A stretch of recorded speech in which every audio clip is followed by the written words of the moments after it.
I kneel before the Father, whom every family in heaven and earth derives its name.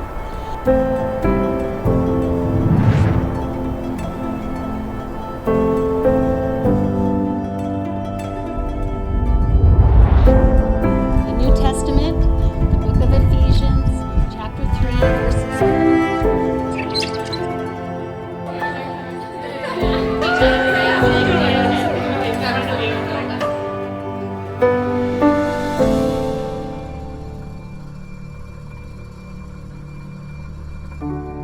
When we first started meeting to talk about this wedding, there were two things that really stood out that you guys literally couldn't stop talking about.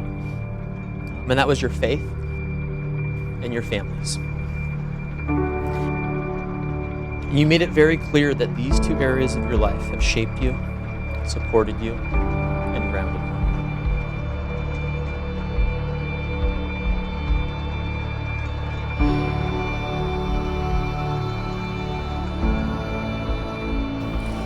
The two of you are family now.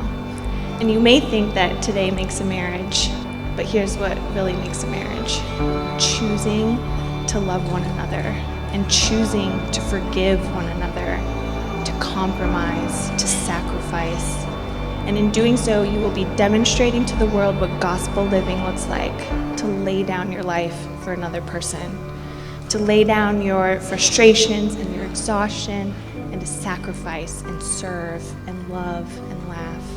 And it's mostly in those small moments that only the two of you will ever know that will make up your story. And I can't wait to watch that story unfold.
In Ephesians 5, Paul gives us a very high calling for marriage.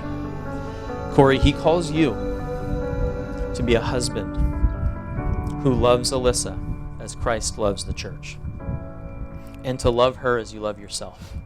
And Alyssa, God's called you to respect and support Cory as your husband.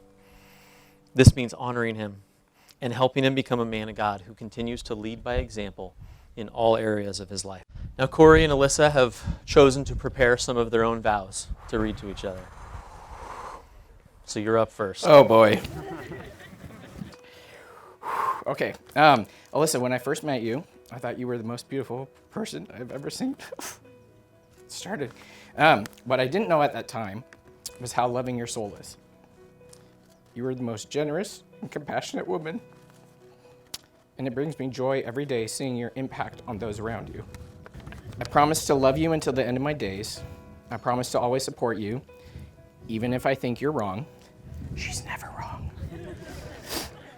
I promise to treat you with kindness and respect. I promise to make you soup when you're sick and give you shoulder massages when you're sore. I promise to be the leader for our family and build our home with God as the centerpiece. I can't wait to help raise our kids in a way that honors God and helps them realize the beauty that life brings. I'm excited for all the times in between The little unexpected moments are what I cherish the most. I'm excited to call you my wife. Sob, tear, cry. Cory, for many years I prayed that God would bring a loving man like you into my life. While waiting patiently, I often reminded myself that God was just busy preparing the heart of the man who he would someday lead me to. On that very first night that we met, we'd shared stories back and forth about how we believed our personal relationships with God led us to this very place in our lives. I knew that night that I had met someone very special. Our life together is beautiful, and I'm so excited to see what God has in store for us. I love that you are driven and passionate about your career. I love that you can strike up a conversation with anyone, and I don't always have to be the one talking.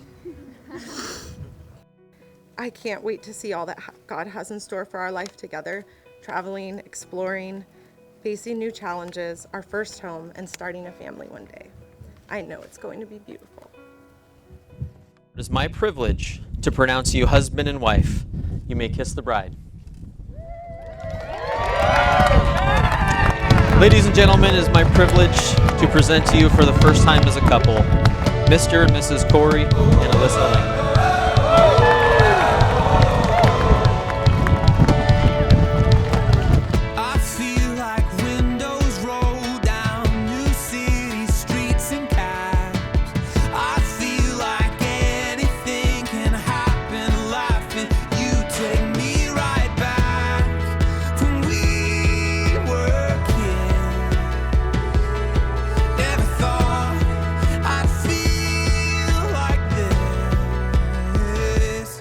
Like when I close my eyes and don't even care if anyone sees me dancing. Like I can fly and I don't even think of touching the ground. Like a heartbeat skip, like an open page, like a one-way trip on an aeroplane. It's the way that I feel when I'm with you. Brand new.